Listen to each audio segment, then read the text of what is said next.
Greetings, everybody. Welcome to the Sunday Culture Review. We've got a great show planned for you today, and we are very happy that you're joining us.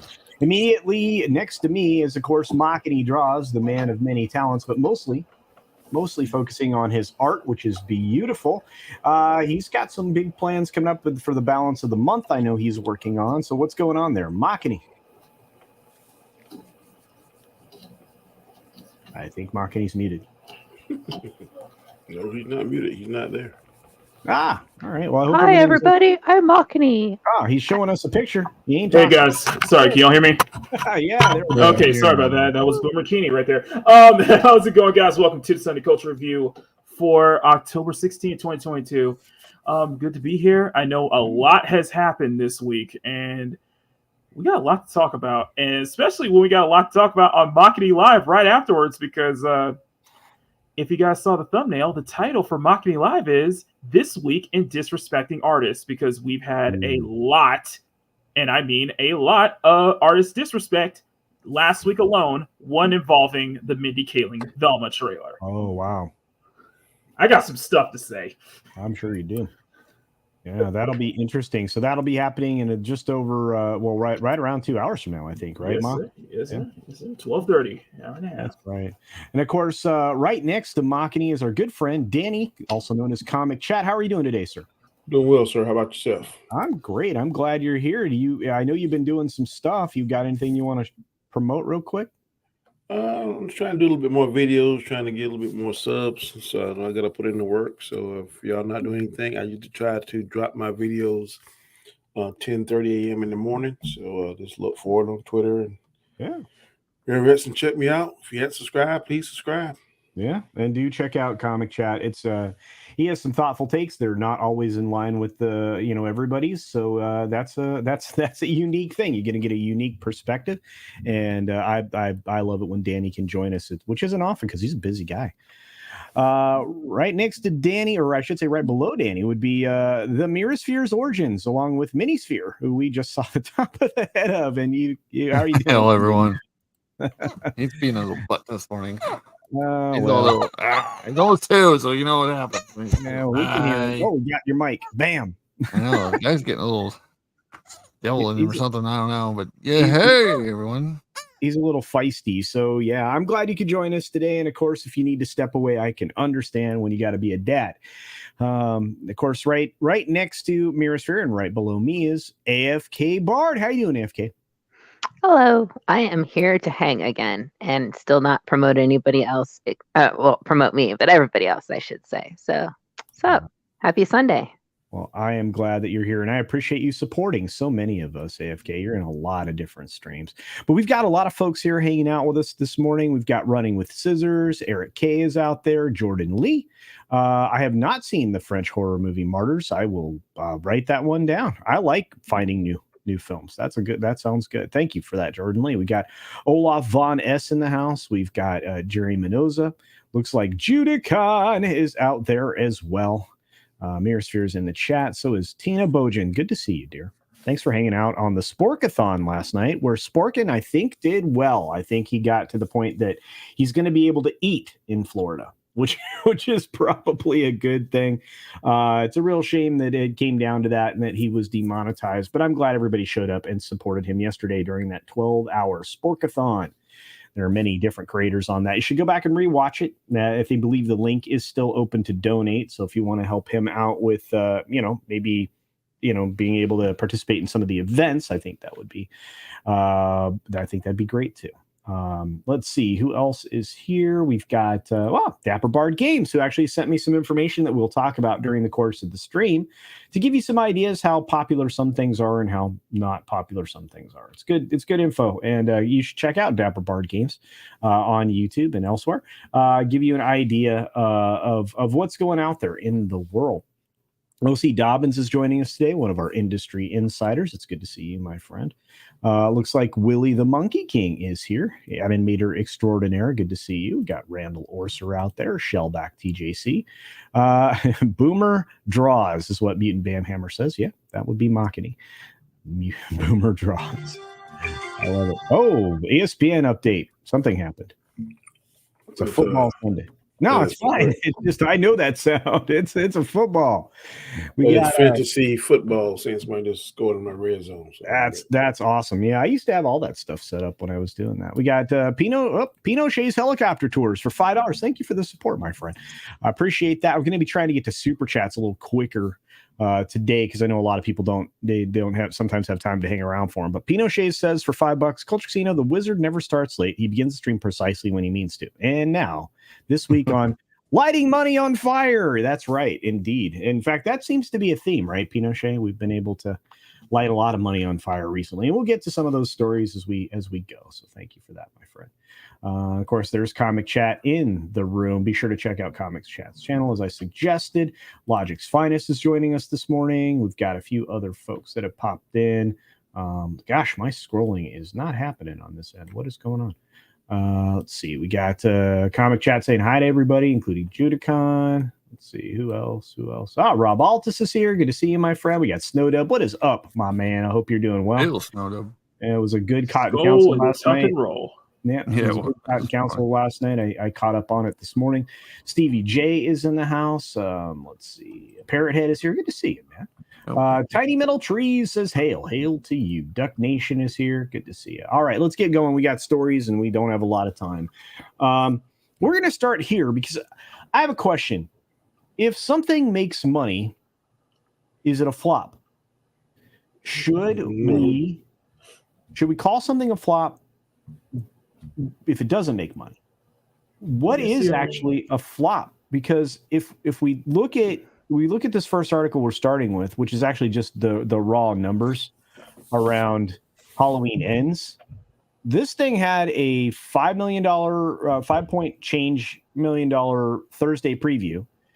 Did a pretty good weekend here domestically, projected for 41,250,000, and has a global box office to date of 58.4 million. Now, right now, this has made 2.9 times its production budget, which, again, I usually say 2.8 is about where the break-even point is for most films. It only cost 20 million to make. So the question is, now, I know that a lot of people didn't enjoy the film and have some very, strong opinions on it as far as reviews go. But is this a flop? Anyone? I think two things can be totally true. Go ahead. Mm-hmm. Yeah, go ahead, Danny. Go ahead. Exactly. Go ahead, Danny. Fire off. Two things can totally be true. You can be unsuccessful in a good movie, or you can be very successful in a bad movie. Right. Case in point, some Star Wars movies have been right. very successful financially, but gaga when you look right. at it. And then, in my opinion, I can't think of it. It was like the horror of Superman. What was the name of that movie?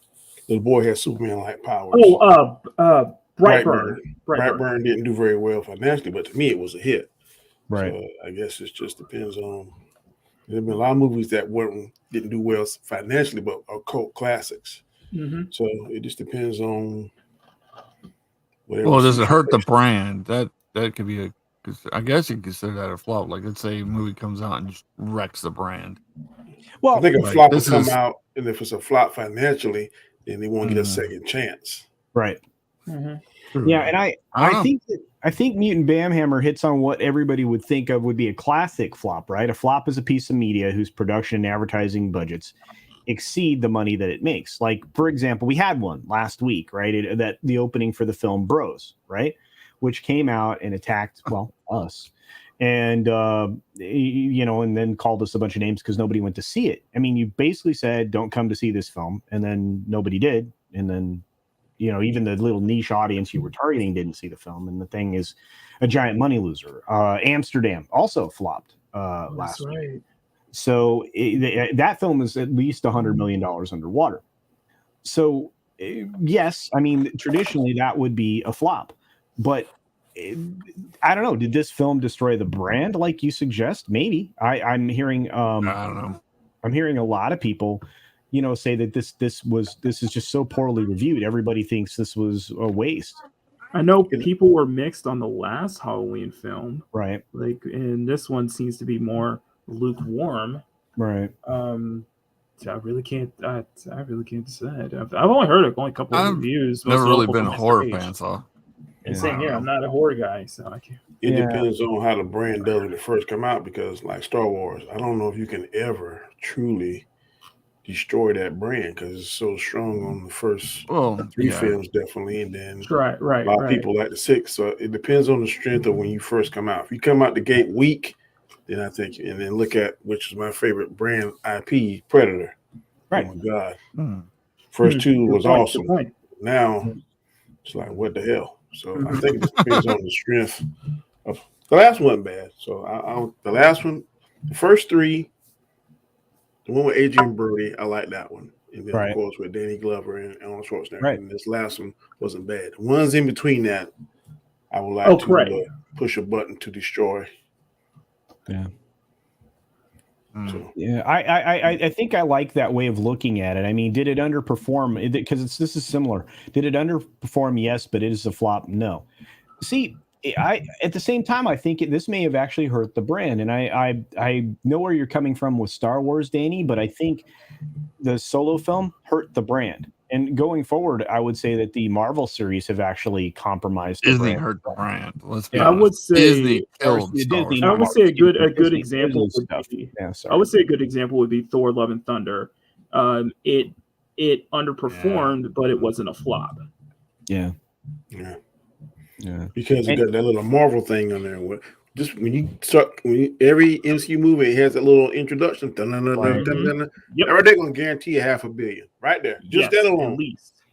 Well, but again, when you look at the box office numbers versus the cost of the film, which production costs have been rising sharply, you look at the advertisement costs, right?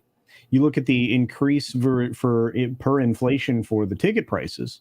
And yet the ticket, the amount of people consuming the product hasn't even kept up with inflation, right? There are fewer people going in being charged more money. So, there's diminishing returns across the board with a lot of these films. I'm not going to argue. Yeah, you got $500 million in the door most of the time with a Marvel film. Although I'm not sure, did Morbius make $500 million? That wasn't Marvel. That was Sony. Well, wait, did it have the Marvel thing at the beginning of it? I don't think it's not an MCU film. That's the thing. That's the thing. It's an MCU film, but it still is a Marvel property. Yeah. I don't think it had the introduction like it normally does. Yeah. Well, Spider-Man No Way Home is also Sony. Didn't that have the same intro? It did. Because they kind of partnered. I don't think Kevin Feige had anything to do with Morbius. I could be wrong. I don't believe he did. I would say I think they have something to do with everything because they have to be able to cross promote. But I would say that even with No Way Home success, No Way Home being a joint venture between Disney and Sony, No Way Home success and Endgame success set the bar for every MCU film going forward. Disney has this high expectation of every MCU film crossing nearly that $1 billion mark or crossing those similar numbers. And I'm going to say this. We didn't see it with Doctor Strange and the Multiverse of Madness. We didn't see it with the past couple of Phase 4 films. I don't think we're going to see another MCU film cross that $1 billion mark, not even something like Wakanda Forever or even Secret Wars down the line, Phase 5 and onwards. I just don't think that's going to happen. I think that was just like almost like a one and done. It's like a lightning. You can't make lightning strike twice. Right. sort of thing. I look. I feel like we've had diminishing returns since Endgame, right? And even before that, some people were already out, post Civil War. But I feel like everything beyond that, there's been diminishing returns with the Marvel brand. So the conversation about flop, I mean, again, financially, it's easy to point out a flop. Bros was a flop. Amsterdam's a flop. I mean, there have been a lot of flops in the last little bit of time here. So I don't think Halloween on the financial side of things is a flop. What I think is that I think that it probably underperformed it, and they also shot themselves in the foot, like Willie says here, because they did a day and date release on Peacock. How does it compare to Smile? Because I know Smile is doing Smile very well. ran away from the field. I mean, yeah. I mean, well, you know what? Let's take a look. We can actually go to further financial details. Smile just took off. Yeah, and see, it's already started to taper. So compare this film with other films. There we go. We're gonna type in Smile. Smile just came out, right? Smile. Yeah. 22. Yeah. Let's see. There it is. All right. So we're going to look at it, which means I'm going to have to reset the entire stream, but that's fine. This is where we are right now with Halloween Ends. So it definitely overperformed Smile. Smile on day 3 was at 22. Halloween with day 3 was 41,250 as far as domestic box office goes, right? When you get over here, it took Smile 9 days to, it took it 9 days to get to that same level, 41. 9 days. So we'll have to see. I mean, Smile has continued to move upwards. 17 days in is 71 million. Do you think that Halloween Ends closes that gap? I don't know. Based on the reviews that I've heard so far, I don't know. Halloween Ends open in 300 more theaters. And it's hard to say. Well, I guess we'll have to see, Mock. I guess we'll have to see. So, but I thought that was an interesting thing to look at. So I thought I had that up on the screen. I guess not. There it is. So Smile versus Halloween. So there's 41,250 on day 3, and it took until day 9 for Smile to make it that far. Okay. Interesting. So, yeah. The question is, does this level out? Does this go flat instead of rising? Because look at this. This thing continued to rise incrementally daily through day 17. We're at 71 million. Lot to see.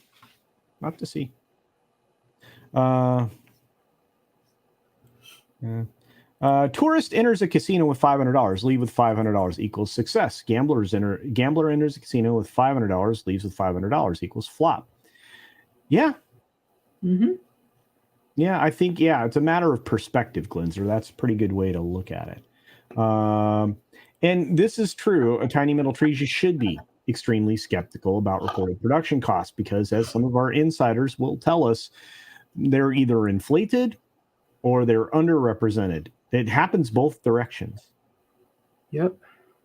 So, yeah. And we've got our good friend, the Rogue Attraction in the house. Good to see you, bud. I'll be seeing him next week. Speaking of good friends, there's my buddy. What's going on, Wes? How you doing, man? Doing good. Sorry, adulting intervened. I had to talk to one of those get off my lawn neighbors for about 15 minutes. Oh, did you say I'm not on your lawn, bro? Yeah, I did. And then I said that's like public property lawn, and shut up. Yeah. All right. Well, very good. But Congratulations. I also said you did a great job of edging your lawn. More people should do that. That makes it look better. We'll see. And that's how you wrap up a quality conversation. Absolutely. So we're talking about Halloween Ends and the fact that it's weekend. It crossed 41,250 and over $50 million globally in its first weekend. It only cost $20 million to make, so it made 2.9 times its production budget. So we're asking the question: was Halloween Ends a flop based on the fact that it made money, or just based on the reviews? Is it a flop? And I think Danny, I don't want to overstate what Danny said, but I think Danny suggested, and I tend to agree, did this film hurt the brand because of the reviews? I think that's a good question. But that's what we've been talking about. So. Oh, okay. Yeah. Do you have any thoughts on that, or care? I haven't really seen a lot of the Halloween movies, so I couldn't, even if I had, and I hadn't seen this one, so I don't think I can chime in too much on it. I will say that, anytime something is profitable, that's a good thing. And, 2.5 times its budget, that seems okay. But I don't know. It's no, it doesn't sound like any Joker. Joker, that would be, yeah. Yeah. Joker spent just under 55. Yeah, Joker spent just under 55 million in production costs and made well over $1 billion. That's probably one of the most profitable movies of all time. That's saying a lot. Yeah. Hail profitability and capitalism. Yeah, man. Let me ask you this. Exactly. Let me ask you this. Go ahead. I'm gonna ask the same question Danny is like.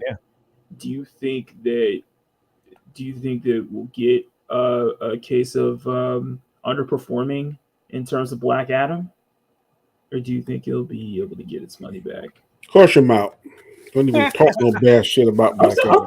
I'm just saying. I'm just asking the question. This is just a thought. I can speak for me and me only. I'm gonna be hurt if Black Adam underperforms. Okay. Because this is one of my most anticipated movies. Right. I'm a big fan of The Rock. Right. So if it sucks next Thursday when I'm going to see it, I'm gonna be really hurt. I don't know. It matters, like, because what was the other movie that DC did? It was the kid because Shazam was actually pretty decent. I actually like that movie, so I don't know if it's as good as Shazam. Then yeah. It's just something I just thought about and just in regards to this talk, because I'm just like even with the projected Henry Cavill cameo, I just don't think it's going to be strong enough to, Yeah, I heard that's like that barely in it, and he's like right at the end or something like that. Is what I've heard. So I don't know. It matters like with how to use him. Well, right. And not to be overly spoilery, but Cavill's appearance is only in a post-credit scene. Yeah. Okay. See, I heard it was like barely, like in it for only a couple seconds. The very end, it's been leaked already. Yeah, it's been. Leaked. It has been leaked. Oh, okay. Yeah. And I think he was also in Shazam for like at the post-credit scene. So I think they're trying to build. No, something. that doesn't count in Shazam because it's just like up to his waist or something. It wasn't really Cavill. It wasn't him. Yeah. That is correct. Yeah. I don't know. I'll just see. I think, and again, I'm just speculating that, and unfortunately, Danny, I think it's going to underperform, and I know that's probably not news you want to hear. Shazam! Okay, well, I hope I'm wrong, but it by all reports, the testing came out the same with that film versus Batgirl. What? Yep. Yeah. They're saying this movie is bad as the Batgirl. Let's not. Yeah, I think that's a bit of a stretch. That's what they said. Internal testing came back that it was scoring the same. So this film, of course, had right in that ballpark of about a $200 million budget. I think it was like 180 for Black Adam. I think it's going to perform in a way that it will break even. Mm-hmm. But I think that's going to be considered a underperformance. And that'll be a shame because the only way we're going to get Cavill back as Superman is if there is a sequel to this film. Right. So Alf sent us $5 super chat. I promised to get to the supers faster today, so I will. The only reason Marvel keeps going is because Disney cult keeps giving money. I agree with that $5 super chat, Alf. Well said. Well, you got the parks too, and for her, they're raising prices at the parks, aren't they, Culture? Yeah. And Dapper Bar Games points out, since we were talking about Halloween, that it had one major advantage over Smile. It's the Halloween is an existing franchise, and we'll get a boost for it. And I agree with that. Mm-hmm. See, now Smile could become something big, and I think that's kind of what Blumhouse tries to do with all of its stuff, right? And to just kind of keep building on. Yeah, Blumhouse really good, but they got a dud with that Fantasy Island. Yeah, it was terrible. It was a bad idea from word beginning to end. But Yeah, and Tina, I agree with you. I think putting it on streaming was shooting themselves in the foot. I'm actually was considering doing a video about this. Is like the diminishing returns of the day and date. I mean, there really wasn't a lot of upside in doing it the way that they did it, and they really did poison their own earnings. And I don't think that can be argued. I think that I don't know, chat. Do you guys think that kind of killed that film? Is that the streaming release? Willie seemed to agree here in the chat. I'm just curious. Yeah. What about you guys? I didn't know. I don't like these two movies. Like I heard a little bit of the Halloween movies coming out, but I didn't hear anything about Smiles. I didn't hear, but I'm not a big horror person, so like I don't go to the theaters unless I can take my kids. So yeah, I will say like I'm not a big horror person. I'm sorry. Didn't you just write a book? Yeah, but that's fantasy. Whether it's streaming like or movie really... horror, like the horrors with me, I make fun of them too easily. Okay. Like I get to the theater and half the time I'm just like, come on, it's so easy to get out of this. Yeah. Why don't they just, I don't know. I'll say that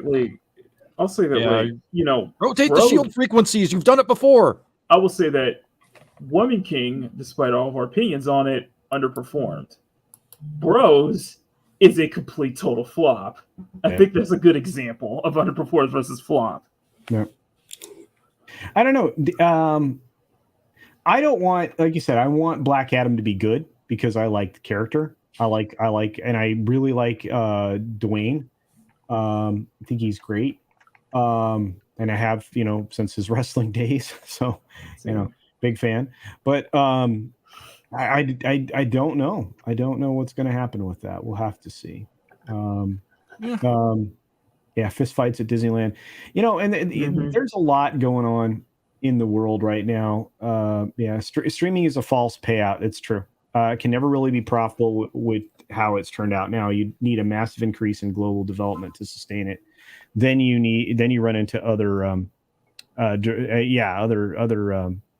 derivative things that would be popping up. That's true. Yeah. Let's see. The day and date release thing was supposed to be an instant moneymaker for their streaming service so they could ignore box office losses because the subs on their service didn't work. It never works. It hasn't ever worked. No, it's rarely a show that I see like commercialized that I'm like, oh, I don't have that streaming service. Maybe I should get on it. At best, I rarely see that. I'm like, no. I think at best you get a day and date release would be on the level of just simply underperforming, like say Shang-Chi. Yeah. But that's at best. It's just going to be underperforming. I think that's what Thunderduck's referring to. A flop is when a movie loses money, and then everything else is basically grades of underperformance. So you could call it a first-degree flop, a second-degree flop, a third-degree flop. You could definitely break it down that way, kind of like, crimes. Pinot Shades Helicopter Tours for another $5. Thank you, my friend, for sponsoring today's program. We should use a different metric. One should be when something is written, like BC, AD. There's direct correlation before and after woke at the box office numbers. Actually, that's something we're going to kind of talk about here in a moment. We've got another subject to move into. Go ahead. I mean, is that related to the ESG score? Or is are we dating it like that? Well, I think ESG after ESG. I think we're going to have to, because I think we're going to find as they try to push this even further through government and other entities, that you're going to constantly be fighting back against these institutions and these systems where nobody has any faith in any longer. If you look at institutional support outside of your local police, nothing has gone up recently at all. I mean, it did done nothing but decline, including most federal agencies and even, hospitals and medical professionals. A lot of people have lost trust in their doctors. That's crazy. And it's directly related to everything that was being shoved at people that turned out to be misinformation. And I can't go farther than that. No, absolutely. Yeah. But we were ahead of the curve on that. We were talking about it. We'll just say everything that's. We'll just say considering everything that's been happening in the past couple of years, trust in the ESG score has definitely declined. Yeah, trust in all of it has declined. But Mhm. we're going to move on because there's other stuff to talk about because we kind of started the conversation around like the woke idealism and all of that other stuff, and I think that feeds into some of the problems that we've had with the reimagining of different properties. One of the biggest of all times, of course, was released on Amazon, and it's called The Rings of Power. And the problem is Bad that, review. I'm not even sure how deep, and we'll read through this article, of course. I think many people have talked about this before, but Amazon's woke Rings of Power loses nearly 20% of its audience. I would suggest it's more than that. Have any of you here watched Rings of Power? First 3 I think episodes, and I couldn't do anymore. I think we should talk to we have the actual actress Morford Clark, right, under Mia Sphere's Origins, who probably has something to say on that. Yeah, Galadriel, AFK. I'm sorry. Oh, I'm sorry. I was busy staring off, into the distance. I think we have the actual Morford Clark here as a guest today. Jesus So Christ. She really knows how to emote. She's got God. angry face, angry bitch face, annoyed face. Crazy face. Yeah. Crazy And bitch then face. extremely happy about horse's face. That's not extremely. That's to be fair, AFK. That's not extremely happy about horse's face. That is a specific kind of face that I will not say on this stream because culture. Because thank be you. respectful. But honestly, the question still stands. Poll of those of you here on the panel, who's seen this show? I've seen it. I'm on the island by myself because I know nothing about this, nothing about the lore, any of that stuff. Right. And when I watch it, I liked it. Okay, fair enough. And I think that's a matter of not knowing the background there. Now, had you seen the original Peter Jackson films? Long time ago, really didn't grab my attention. But I went into this watching. Like, why is there so much hate for this? Why is so much hate? Right. Never read the books, know anything about it. So when I watched it, there's a lot of relatable stuff here. I know there were some people talking about there shouldn't be certain colored dwarves and elves and stuff. Set the race swaps and all that aside, right? Entertainment wise, you find value here. I do. I was not. I've heard several YouTubers say they went to sleep on it. I didn't go to sleep on it. I'm on the last episode now. I think the locations they shoot it at are beautiful. Could it be better acting in some aspects of it? No, but I'm trying to figure out who's Sauron. I think I know who it is, and we know who it is. Yeah, and I know they got to me it had stakes, and it had this Galadriel, whatever her name is. She was a badass, and she's doing it for her brother, and she still knows evil is there about in the foot. So I didn't hate it. So I mean, okay, that's fair. This is the thing. I mean, and a lot of people in the audience, they're not watching it. A lot of people just don't want to sully their memories of the Peter Jackson films and the books. But again, if you're coming into this blind, right, with no background, that's an interesting place to approach it from, because I don't think there's a lot of folks that are coming from that perspective, Danny. So it's good to hear what you think. Anybody else in this panel watching this? I'm just curious. Well, I watched the first 3 episodes, and then I couldn't do it anymore. And then I watched all the reviews, breakdowns, and stuff. So I know exactly what happened. But yeah, I'm opposite. I despise this show. Every fiber of my being, I hate every ounce. Like the backdrops are the only thing that saved this film at all. Well, I think if Chris was still alive, he'd have sued the shit out of Amazon. Tolkien, yeah. Yeah, he would have fired. He would never allow them to have this show. I don't think they would have been able to make this way, and think they would he would no. This is so bad that Christopher Tolkien would have dissolved the Tolkien society. The whole. Yeah. He would have told them they're all gone. Yeah, he would have fired everyone. He would have probably bent his son over a table and beat him. Well, I just see it this way, that what you're saying might be true, but I mean, what's more telling is they got rid of the actual Tolkien scholar that they had, Tom Shippey. Yeah, just I see why possibly could, so they could shift the direction of the show. But that's neither here nor there. I just despite everybody's opinions on it, realistically, I don't see this lasting any more than like 3 seasons. Well, you know, don't see it, and you may be right, and I don't think Wes is watching the show. Are you watching the show, Wes? I'm not. It's Okay. just something that didn't really interest me.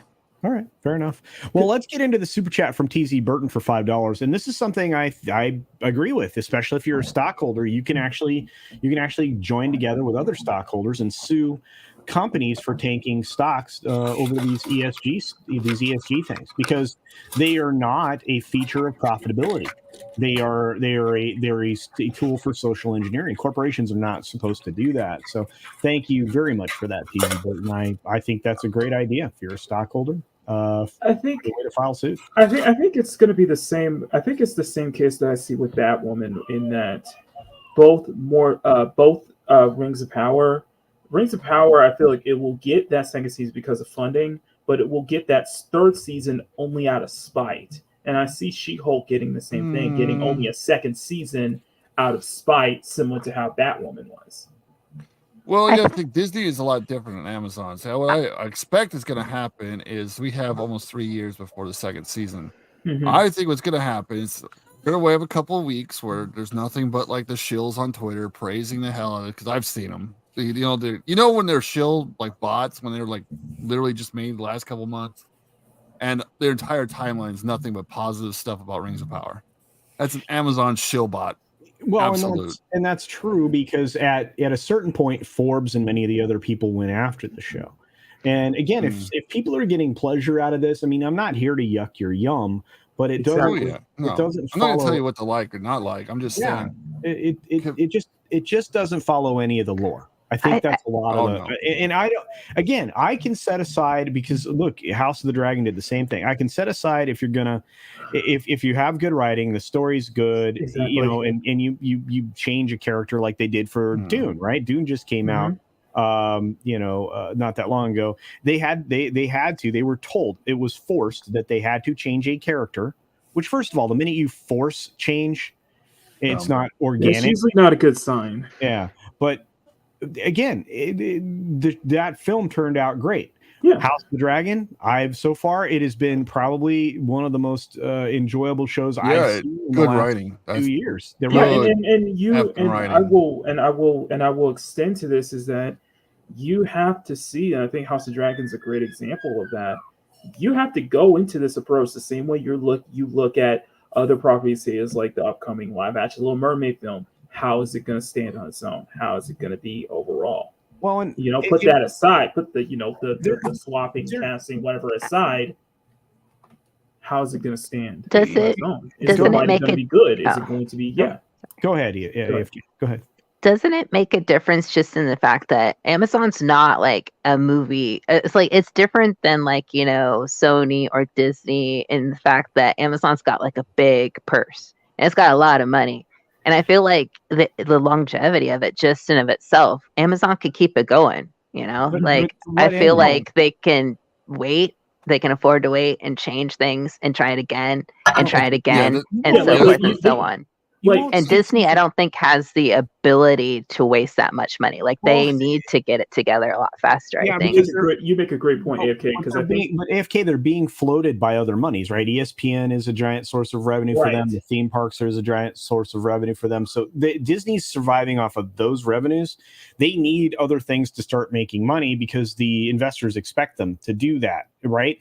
One of the reasons that their stock price is half of what it used to be, or not quite half, but just a little, in that ballpark, is because they pursued a whole lot of other garbage that couldn't sustain them when they got into some hard times. And Thunderduck asked basically the same comment or question that you were asking there, AFK. It's that, do you think ROP could break Amazon long term? No, but I think that it's going to contribute to some difficulties Amazon's about to have, because the macroeconomic circumstances that we're all facing right now, that I keep pointing to, in the content that I make in the 6-minute daily, if you watch that on weekdays, I'm talking economics now at the end of every single one of those 6-minute daily streams. And the reason being is because they really are not not going to survive. There are going to be companies that are going to have to sell off pieces, compromise some stuff, whatever, in order to survive, because you and I are not going to support these companies infinitum when we're just trying to eat or drive our car to our job. Right. It's things are getting serious at this point. Right. So. And we're seeing that with we're seeing that with Warner Brothers and Zaslav right now. We're seeing it with a lot of places. And I think with AFK, I think AFK makes a good point. And I said that because, with Amazon and with how much backing they have, it could be a case where you have something like Rings of Power, which is getting that press, that publicity, where they can hold off for 2 years and let it die down and build it right back up. It's like they have that window to do so. They have that opportunity and chance to do so. That's what I would. This is like what I think they're going to do. Is what's going to happen is because they have 3 years before, pretty much 3 years before the next thing comes out. 2.5. I have a big, like 2.5. I think it's going to get pushed back. I think there's going to be delays. I think what's going to happen is because the board's going to be like, why are we spending this much money? This looks like shit because it looks like shit. Like the armor, there's no way this is worth $60 million an episode or whatever. Yeah. Oh, come on! Those t-shirt chain the t-shirt armor, the moob armor, everything looked like crap, and like the movies didn't even have half the budget, and the armor, everything was handcrafted, everything was just so much better, and so much like Bezos has got to be like sweat because the board's got to be going like, what's going on? Yeah, like where's the money going? Well, what I think is going to happen is Bezos wants his Game of Thrones. He wants something that could last 8 to 10 seasons and have this ain't going to do all of that pull. No, it's not going to be it. It's not going to nowhere near that. So I think what's going to happen is he's going to sit down with the showrunners and go, you have one more chance to impress me. If you do not, you're fired. You're all fired. You'll never work in this company again, and I'll redo everything. I get that, but I'm going to say this. What needs to happen? Sure, but look, I mean, they are trying to appeal to the audience after the first season that they didn't manage to capture by saying that in season 2, that article that came out and said, no, don't worry, guys, season 2 will be lore. Yeah. You can't. You ruined the lore. Hang on. Okay, We're gonna get into that real quick. Time out. We just not talk to each other. So Tina Guzman says, they thought ROP would be a winner, but it's a failure. And if in terms of viewership, I would agree. Running with Scissors makes a point that I really don't know if any of you saw, but the producer for War of Rorarim, which is an animated version on Warner Brothers, actual Tolkien lore, that producer's just ripping into Rings of Power. Now, I wouldn't expect anything less than this because, again, I mean, it's a competing product, but Warner Brothers controls the film rights, right? And for Lord of the Rings. And so I would imagine they're going to continue to make films around, the Lord of the Rings lore, which will further keep Amazon from exploiting any of it. So we'll have to see where that goes. For a second there, I thought Running with Scissors said War of Ronin. I was like, okay, that sounds like I said this so many times before. If Amazon wants their own House of the Dragon, there's 1,000 different people that can get on their little Amazon bookstore, find like the top booksellers, you got, and then just hire those writers to help you write a screen. And Neosphere? Transfer like what? Are you trying to promote? Are you trying to audition yourself? No, God, no, they cannot. No, fuck off. You ain't touching my shit.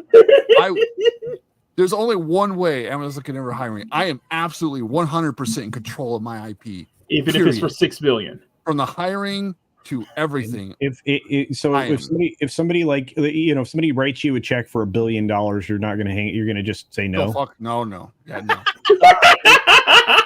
For $5, Pinochet's helicopter tour. Thank you, my friend. Says again, while I respect individuals' opinions of something, what can't be debated is writers' intent. Writers, lately is engineering ideology and to spite. Well, let's say, recently we've had a television program do that, and I promise you we're going to get into that when we get into the She-Hulk conversation. But thank you again, Pinochet. Can I say one thing about that? Yeah, that is so important, and I still stand by this. Is that no matter how You know, we see the complaints coming from, you know, complaints about the shows and stuff. You know, you could say a lot about the actors, you could say about the directors. You have to look at the writers. You have to look at the writers. Well, if it becomes about owning the audience, owning the trolls or whatever, the people who actually care about the product, if it becomes about that, that's adversarial to commerce. Right? Yeah, you can't blame actors and directors. Well, okay, some directors you can, but a lot of it has to be on the writers. Well, and here we are, like, again, with comments like, you know, this, when we get back to the streaming conversation, only 55% of Disney Plus subscribers are actually paying, because a lot of them are like kick-in deals. And, you know, it actually is reflected in their ARPU because, you know, of the deals that they're involved in. Sapanek,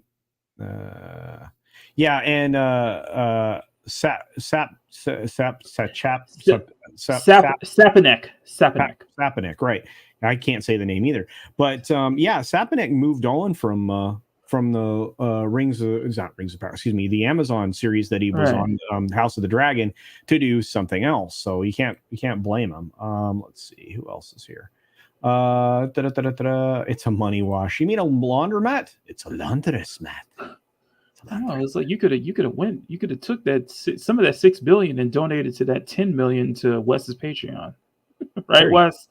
Yeah, that's right. Yeah, a new tier. I just opened up one. Yeah, and you know what? That $10 million tier is going to be worth every exactly. Maybe, but Glinzer says if people comes with free money printing machine. Sorry, there you go. If people start dropping streaming sources, I sense another lockdown. Well, hey, I don't know if that'll show up, but I think that there is. It is what it is. So let's move on. There's a lot. Thank you, Logic's Finance. It's Miguel Sapochnik. There you go. Thank you. Sapochnik. Yeah, and Tom's here. Tom's not real happy with entertainment based on this.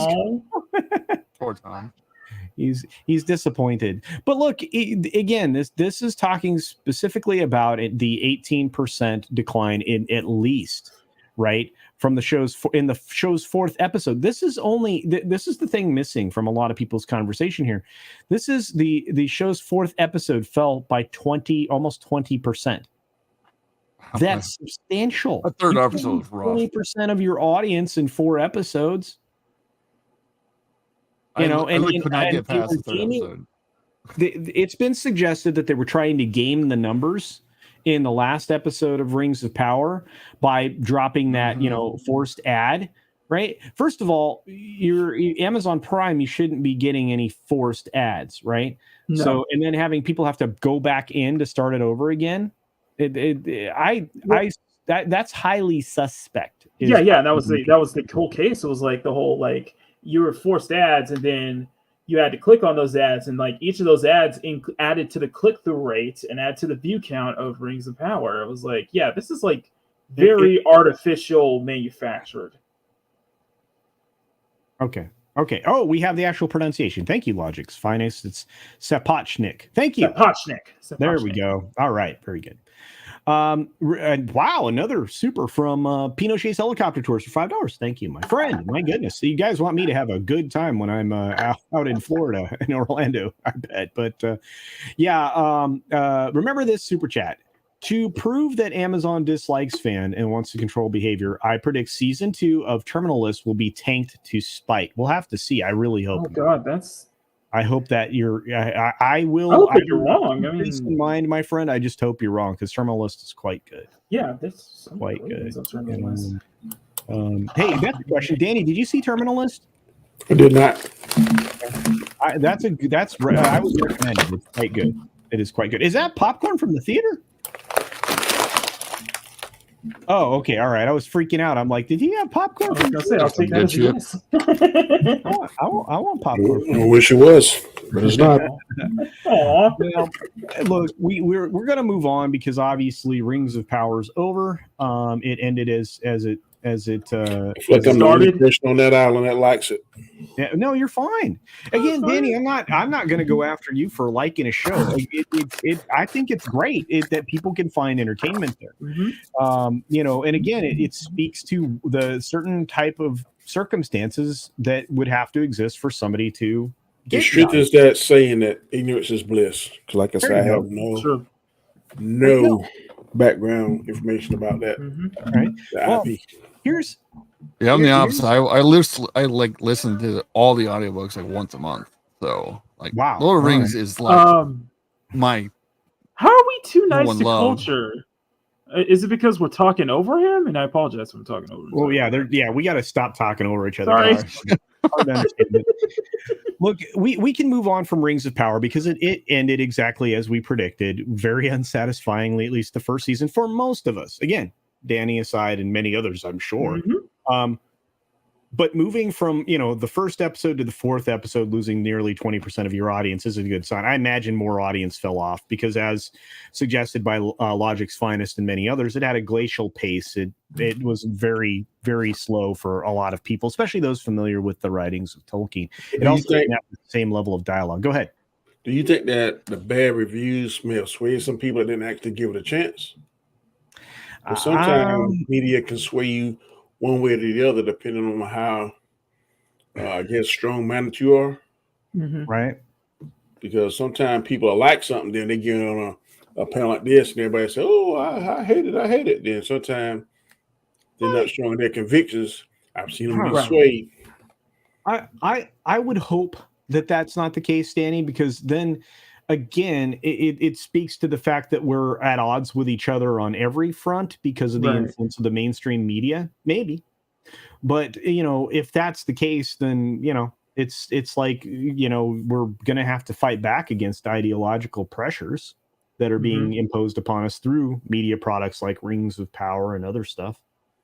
It is what it is. I mean, that's a good question to ask. I don't know. I mean, it comes down to this. If it didn't feel right to a fan, they're going to know that in their heart. And then somebody else being able to bring a conversation about, that kind of like helps them exercise those feelings and understand what it is they're feeling. I think that's a good thing, because I think a lot of us had that kind of, gosh, this is not a great way to say this on a Sunday, come to the Lord, moment when it came to Star Wars, right? You for the first week and a half, 2 weeks, I couldn't figure out what was wrong exactly with the Rey stuff in the Force Awakens, right? TFA. We get to the second film, and a lot of people were like, what just happened? They just destroyed everything that was Star Wars. And having somebody be able to like elucidate, illuminate, whatever term you want to use, but to be able to come out and express what it is everybody else is feeling, I think that's useful, right? Because it gives you cause to understand why this didn't feel right. Let me ask you this.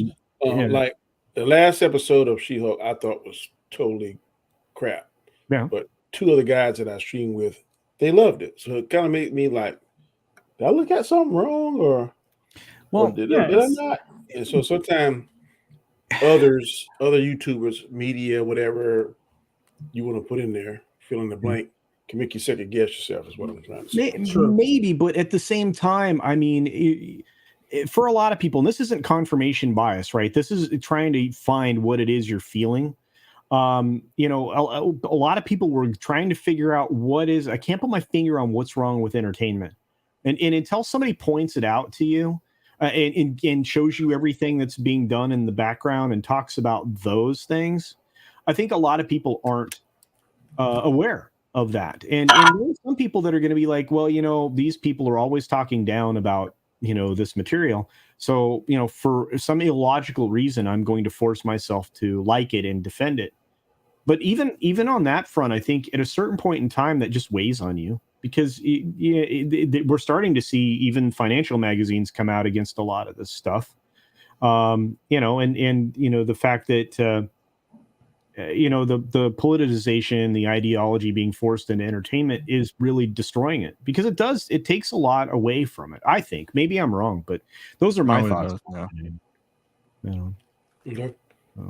And it's like, I want to move on to She-Hulk, but we do have one more super chat that came in, but Danny, I hear what you're saying. I mean, and that's part of the conversation we're about to have too. Olaf for €2. Thank you, my friend. Says Culture Casino is under attack. Nah, I'm good. Tom is just my hetero life mate. Every time Culture misses meet, it hurts my heart. Well, I will try to be there this Tuesday, brother. Well, yeah, I'm gonna be. Oh, I'm gonna be on. You guys, you know who Shagsworth is? Who's Shags? Anyway, I'm gonna be on Shagsworth's show on Wednesday. So if you guys are, up for that, definitely gonna be Nice. Nice. Let's do this. We're going to look at this article. I think it's really important because it does speak to the mindset of the writers. And Danny, I think that the reason that you felt this way is the writers went out to set you up, and all of us, the people who are fans of Marvel or used to be anyway, as trolls, as the bad guy, as the enemy. The internet, everybody on the internet that criticizes Marvel is the enemy. Especially when you get headlines like this. She-Hulk team explains the fourth wall breaking finale and delivering a FU to toxic Marvel trolls. This article's been covered 3 ways to Sunday, but there's another supporting article we're going to get into in a moment. But I mean, this speaks to the mindset of the writers. Tell me I'm wrong. Oh, it does, but what it does is also shows that they think they one-upped us. They're like, haha, see, we made a shitty show to show you, the fans of Marvel, that we are better than you. And then actually what they did was they just showed that they are like incompetent. This is the major problem with all these things. I don't know what happened to Hollywood. They used to have good writers. Yeah, it's very and very now true. they're all shit. And I haven't seen a good writer House of Dragon. Well, House of Dragon's literally the only thing I've seen. Let's get to the article. Yeah, we'll get into the article, but before that, Wes, do you have any thoughts? Because I mean, I know you've got to get scooting pretty quick. Well, just to kind of bounce off of what Mirasphere said, not being able to have good writers. I don't think the good writers want to work on any of this stuff. Oh no! I think the good. I think any good writer worth their salt, they're like, okay, you want me to insert this and that, and we've talked extensively, and Tom's in the chat, and some of the regulations that happen in Hollywood with what it must contain this and it must contain that. I would be like, fuck you. Yeah, and I think that's what a lot of writers have done, and that's why you have what you have. And I think that's going to lead to like a larger independent cinema, don't you, Wes? Absolutely. Yes. I wouldn't say it's inspired me, but it's motivated me to create my own product, my own universe, and it's inspired Mirasphere to do the same. Rippaverse and Wes is exactly Rippaverse. But Wes has been working on his own project, which I can't wait to participate in. He's been working on a long time, guys, and it's very thoughtful. It's a lot of fun, and I think you guys will be entertained. That's awesome. Yeah. Real quick, I want to say thanks to Scott Westbrook, who's given 5 Culture Casino memberships, turning more names green. That includes Master Sidearms, Hemorrhoid Hurts, Floral from Under a Rock, Crass Socks, that's a cool name, and Uncle Remus. So congratulations to all those all those folks for getting your name turned green. And yes, I'll be on the Shagsworth stream, the Wednesday show that he does. Very excited. I'm stoked about that, by the way. But thanks for that, guys, and thanks for all the green names, and thank you, Scott Westbrook, for that contribution, my friend. We got Mephisto just popping in. Good to see you guys. Let's anyway, so back to the article real quick. We'll get into this so that we can get some reaction from you guys, but spoiler alert, nobody cares. Throughout She-Hulk Attorney at Law, Jennifer Walters, yada yada, repeatedly breaks the fourth wall. Yes, I think horribly. That was yeah, I think it was overdone, by the way. But acknowledging that she exists in a Marvel Studios superhero TV show, of course. Whose show is this is what the title of the final episode is, which, believe it or not, she's asked multiple times during the course of the series if you've been forced to watch all of these, like I was. So this is what she confronted, right? She jumped through the Disney Plus portal, making you think that, you would accidentally hit the button to take you back to the main menu. And then basically fired into the Avengers Assembled thing in Burbank to confront the writers about the show. Hey, self-insert for the writers. Good job for inserting yourselves, guys. Basically confronting them about the needlessly convoluted plot lines, nonsensical plot lines, including the one about the cabal of toxic fanboys who troll Jennifer online for being a female superhero who doesn't deserve her powers. That's not actually what anybody has ever complained about No. with this show. We just wish it was She-Hulk from the comics. That's what everyone wanted. Yeah. But I would argue that she got her powers without really deserving those. But In the that's show, just me. Yeah. Yeah. No, They did it better in the comics. They did it way better in the comics. Yeah, if they did it better on the show, I'd give them props for at least that. Right. My Yeah, overall the show looked pretty lazy to me how they did it on the show. Yeah, my overall complaint is that is really just one, it's just a depart from how Jen is in the comics, but two, I just can't deal with the overt just male bashing. It just gets grating after a while, and I see that not just in She-Hulk, and I see that in a lot of other stuff, and it's just like, wait, there are males in this show? I just hate it. Sometimes it feels like I'm personally attacked. What do you call those male for feminists? just being a man? Yeah. And it's just I don't like think- I don't putting a see a lot single of man it's in just this show. it's just like I don't know, it's just putting a lot of things where it's like a lot of like, I don't know if you're trying to base this off reality, but not from where I've seen a lot of guys act like that they do in She-Hulk. Yeah, We gotta remember these writers come from Hollywood, so the only men they know are like that upper class, hoary, shitty men that they meet in bars. Money doesn't buy class, and let me tell you, an education doesn't actually make you smart. So we'll talk about those in other ways later. But to this point, Randall Orser points out that when Jane was doing her reviews and stuff with Jane Theory said she's a drunken horror. Yes. Yeah, drunken W word. And Morm's right too, because Morm says people wish that she didn't ruin Daredevil. And I would say that kind of did ruin Daredevil. And in that last episode, Danny, you saw that they basically brought Daredevil in just to be a toy for Jen, right? Well, basically how they did Juan. Yeah. Juan comes in, he's a popular character, and people are, there's Juan. But he's getting used a bit too much for my liking anyhow. About that, it's just like, okay, people can make the argument that Jen was very much of that W word in the comics, but however, she was a strong character in the comics, and she loved men before. In comparison, which is a complete contrast. That's why I say it's a complete contrast to this, because it just does not feel that this is how Jen would actually act. No, she loved men in the comics, but she loved real men. Come on, she had like Captain America. She had Iron Man. Yeah, all these guys around there were actual men, not like. They could have made Deadpool way better, and what they did, it was sad, because Deadpool is one of the greatest Marvel TV shows ever created, and thank God for that. But it just, it drives me nuts, because it's so simple. The answer is so simple, but they can't get it right because because of this. The only thing they cared about was attacking online trolls or online Marvel fans. That's the whole point of the show.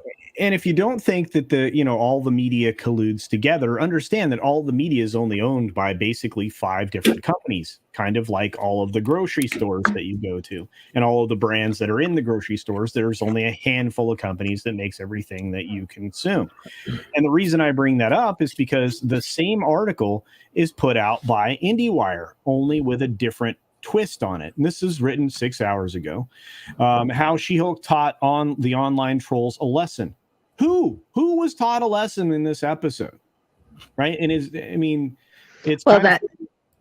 Oh, sorry. Well, that of itself is just like the statement. It taught a lesson, but nobody was there to learn it because the trolls don't exist. So they were just preaching to nobody and patting themselves on the back. Congratulations. I must have misspoke. Yeah, I meant Daredevil, not Deadpool. Sorry if that's what I said, but it's because Deadpool's in the future. But anyway, all right, back to this, because look, this first, or the sub headline here is, it's been kind of fun to go, yeah, we knew you were gonna say mean things to us, and we put you in the story. That's what director Kat Cairo tells IndieWire. We are going to say mean things to you. You mean criticizing your shitty show? And I just cursed on a Sunday show, guys. Not often done. Yeah. It's exactly what Gary and those guys say on like FNT. You want to make a big FU to us? Make something good. Like that's all you have to do is make a good show, and we gotta go. Oh crap, this is actually good. But no, they can't do that. I actually thought the Doomcock part of it was the best part. You know, That made me laugh. Wes, that's a good point, right? Because a lot of people are like, well, that's Doomcock, right? And so, and you guys will see, because the boss and I are going to record the review for the entire show. We're going to do the whole run of the show because we just couldn't do it episode by episode. It's just too inane. But they're in there. The first thought that the boss had was that it was not necessarily it was Doomcock, although she does know Doomcock well, was that it was anonymous, like the Guy Fawkes kind of anonymous kind of a representation there, right? And yeah, I mean, all right. I don't know. But I thought of Doomcock right away when those persons existed. Yeah. They made the mask the color of his suit, I guess, to try and throw us off a little bit. And then they gave like the Harvey Cthulhu like color to the robes or whatever they were wearing. At least that was what my observation was. But yeah, unfortunately, I have to get going to do some adulting here, so I'll finish off with some. I do too. All right. Yeah. I'll finish off. We're gonna lose the both of you, so we'll let Wes go first. He's in an extreme hurry. Okay. Well, thank you. Thanks for always a pleasure to be here on the Sunday Culture Review. Would love to stay longer, but gotta try and make money. So yeah, my final thoughts are: it seems like every time they try and make fun of us or make fun of, white man bad.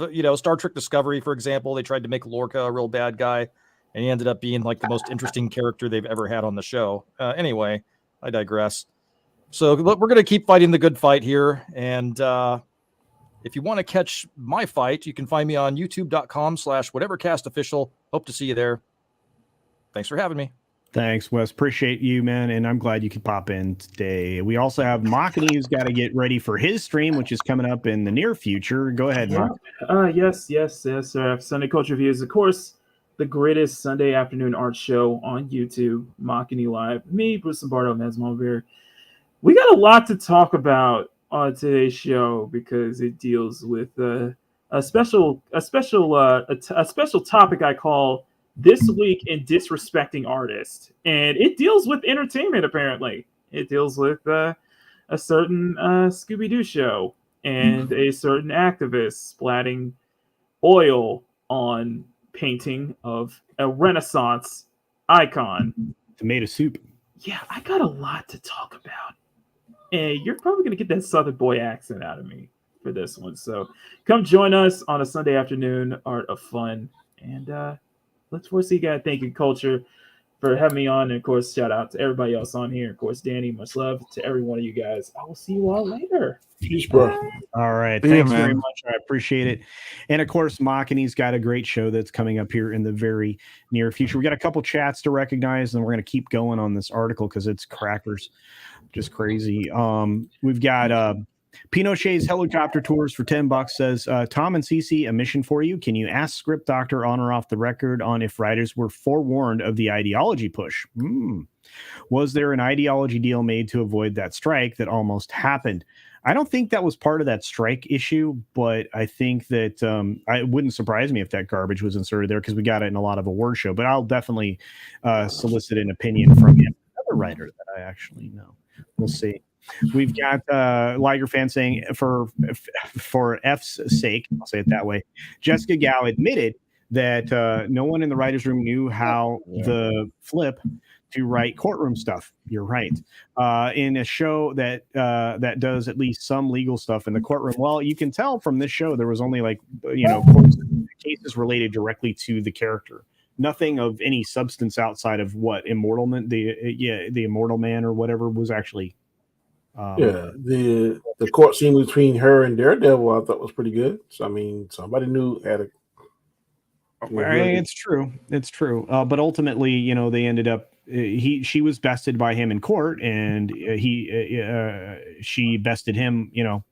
With her, hand clap in the parking lot, where she destroyed millions of dollars in property that she probably didn't have to pay for. That is correct. Yeah. So if you're going to bring something into the real world, there are real world consequences. So Watch out. Pop says Doomcock lives rent free in Jessica Gao's feeble little brain. I have to agree with that. Obviously, if you're going to write these folks, if you're going to write us quote unquote internet trolls, which you don't understand what that means, but that's fine. If you're going to write us into stuff, you should probably do a better job because you didn't make your point. You made ours. They made our point, which is crazy. Yep. I don't know, but it's good. It's good you guys are here. We'll get back to this, but again, I mean, this article comes from PMC. PMC across the board, they write this. These are your marching orders. This is what you're going to write. This is what you're going to say. This is the angle I want you to take. So anyway, so basically, Marvel's She-Hulk attorney at law immediately and irreverently leans into social media and toxic masculinity. To the obsession with women's bodies and existence that seems to relentlessly haunt men online. You don't know what you're talking about. When the show first came out, I was getting these really awful, mean troll messages, recalls series director Kat Cairo in a post-finale Zoom interview with IndieWire. Okay, receipts. Did this journalist ask for receipts? No. Did this person come out and expose any of those things? No. Did they exist? Probably not. What do you think? Am I probably got one or two. She probably got one or two. Probably about a handful of like just Twitter. You're always gonna get the like crazy Twitter people. I'm guessing a handful, but they never show them. Well, and that's the problem, right? You know, I was bullied off social media by all the racist comments, and I'm going, receipts. You know, you got 2 receipts. So 2? Yeah, 1. How do you get bullied over the internet? I'll never understand that. I got bullied off Twitter because people made fun of me. Like, I think a lot of them block them, ignore them, just laugh at them. Well, a lot of them don't exist on the online world in like the fashion that we do, so that when they encounter, I'm gonna say that some of them legit like feel this way when they encounter like maybe 10 to 20 people out of like thousands of people who send them something hateful. To them, even though it's not very many for us because we understand how the internet works, it does seem to be a lot to them to some respects, you know? But I mean, like in general, it's like obviously you got to zoom out and be like, look, that might feel like a lot, but honestly, if you look at the ratio here, a whole crap ton of people, you know, are treating you pretty fair when they're critiquing your stuff. Yeah, but criticism, I don't know. I said this 1,000 times. Criticism is deadly important to anybody improving on an art, improving, you know, for drawing, for music, for everything. Criticism is deadly important. You know, freaking, you think I was a Marine? I didn't get criticized. Freaking almost every section, every day. Oh yeah, of course. That's how. I mean, and I'm sure that's also true in the police force, right? Oh, we just lost Danny. Oh no. Oh no. I didn't know that. My God, if I didn't have my freaking guy coming over and tell me how much of a piece of shit I was like every 10 minutes, you know. Well, we have to ask this question. Eric K is right. I mean, how much would the rebuild of the parking structure alone cost? Millions, absolute millions. Oh, Danny's back. Okay, good. All right. I was like, where'd Danny go? Back. Yeah, good to see you, man. All right. So, but that's a good question. Like you said, set aside the actual reality of that, and look to this conversation. Right, Bush says something that I think everybody will agree with. These people do exist, people who are critical like this, but they're not that many, and more importantly, they're not representative of the viewers like me. I mean, my criticism is based on you took this character out of its normal position, and you attacked men at every single point in time. This was the most misandrous thing I've ever seen in my life. There literally was no episode where they didn't attack men. You know, and right. You know, and her quote is just terrible things. You should die, and awful words as the series progressed that has started to go away because we addressed the trolls. What are you talking about? We can still tell you how poor your show is and how poor it's performing, and we're not wrong. The trolls are the villains. See, they did it. They made the fans the villains. The people who criticize, anybody who criticizes them are the villains. And I think these people realize that when they're doing that, they're playing right into our hands. You just played into our hands. You proved all of our points. We were in your heads. You attacked us the entire show. Because you can't take criticism and you can't create anything. You only destroy things. Is it safe to say that criticism may have a limit? Because if you totally beat down, there's going to be a point where you're going to say, I had enough, and you're going to try and defend yourself in whatever way. And the reason I can say that because I'm in law enforcement. Right. We get criticized all the time, Yeah, all the you time, do. all the time. And we get blamed because there are a very few knuckleheads that's making it bad for everybody else. But everybody is jumping on that bandwagon. Not everybody, well, a large number of people are jumping on that bandwagon and not giving the good cops the benefit of the doubt. They're taking the examples and the bad things that the 1 or 2 or whatever percentage, a small percentage is doing, and then they're making a generalized statement that all cops are bad. Well, and I'm not saying this about, I'm saying, trying to translate to this. Right. Not all Disney Plus stuff is bad. No, not but all Star Wars stuff, not all Disney products are bad. But now it's like they're taking a beating on everything that they make, There's human nature to say, well, fuck you, and fight back. Okay, sure, but at the same time, if you actually made something good, you would not have the criticism, because House of the Dragon went into its season with some questions from some fans. You know what they did? They wrote a good show and all that. But Danny, you just pointed out one of my points. There are a couple of people, right, that they point out as their bad apples that are, maybe saying that, some ugly things on, social media. Right. But then the rest of the critics are saying things that aren't that. Right. This story doesn't follow the character. I mean, this is misandrous. You've attacked men. Yeah. You're not justifying that, are you? I didn't. I'm sorry. Go ahead. I didn't talk over you. I just said I'm not defending She-Hulk. I think it's not good at all. Yeah. I'm just saying that human nature is you keep saying I suck. You're going to either start believing it or you're going to say something and fight back. So I think this is them saying something and fighting back. That's all. So, for example, the showrunner of this show, Jessica Gallus, had only one claim to fame, right? The Pickle Rick episode of Rick and Morty. That's it. They put her in charge of this show. Her and Kat Coiro decided to make this about men, how bad men are. And when you look at it and you see that, and it's not hidden, there's no obfuscation at all. It's there, it plain to see. Again, I'm not defending them. I'm just playing devil's advocate. But how about I love that. If that's their experience with the men in Hollywood that, okay, these men suck, they're shallow, all they want to think about is sleeping with me, or that might be the point of view that they're coming from. Like I said, I don't know. But the question is, does that not disregard the fans of this character and of, the original writing for all of these types of things that they grew up with? You got to remember, these people hate everybody left in this like, they hate nerds. They hate everything. They hate the past. Kill it if you have to. That's a line they literally said in one of their things.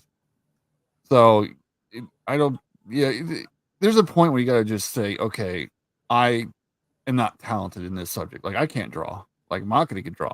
Like, I could try to draw, and it looks like shit every time. And there's a point where I'm going to be like, I'm not made to be an artist. It's fine. I know. Like, I just started writing. I wrote my book. Doesn't mean I'm like perfect writer. That's why I want criticism. I want people to tell me what I did good and where I could improve on. Is my description and everything good enough? Is it not? Do I need to work on this or that? Well, but at some point, these people don't want to improve. They want to say, I am perfect. Nothing, you can't tell me better because I am what I am. Because my mommy told me I was special since I was a little kid. I agree with what you're saying. But what I'm saying is, you would get that criticism on a small scale. This is almost like worldwide. You're getting thousands and thousands and thousands and thousands of people saying, you suck, your material suck. That could do something to somebody. That's the argument that I'm making. I know, I understand, and I see that perspective. But again, these people have never been in charge of this show. The show isn't an ongoing concern. It's brand new. These people never worked on it. They never worked for Disney that I'm aware of prior to this. And if they did, it was something that was small, because I never heard of them working at Disney. Originally there was a lot of people that criticized the CGI look to She-Hulk. Well, I was one of them. I wasn't wrong, and it didn't really improve over the course of the series. And they lie all the time. Danny, we have never seen a VFX character that looks like this. Okay, so Venom, Hulk. You have years of characters that have been VFX. I mean, VFX. Iron Man. So Thanos. This is a lie. Black Panther, right? This is a lie to try to explain away the fact that it didn't look good. It didn't look good. And there were times, really moments that it looked fine. There were moments that it looked fine, but it never looked consistent. And occasionally She-Hulk looked like she was made out of spaghetti at some points. It's just there's real problems with that. Yeah, I even had they come out and they say we're sexist because we don't like She-Hulk. Like, I hate the Hulk more than anything of what they've done to the Hulk.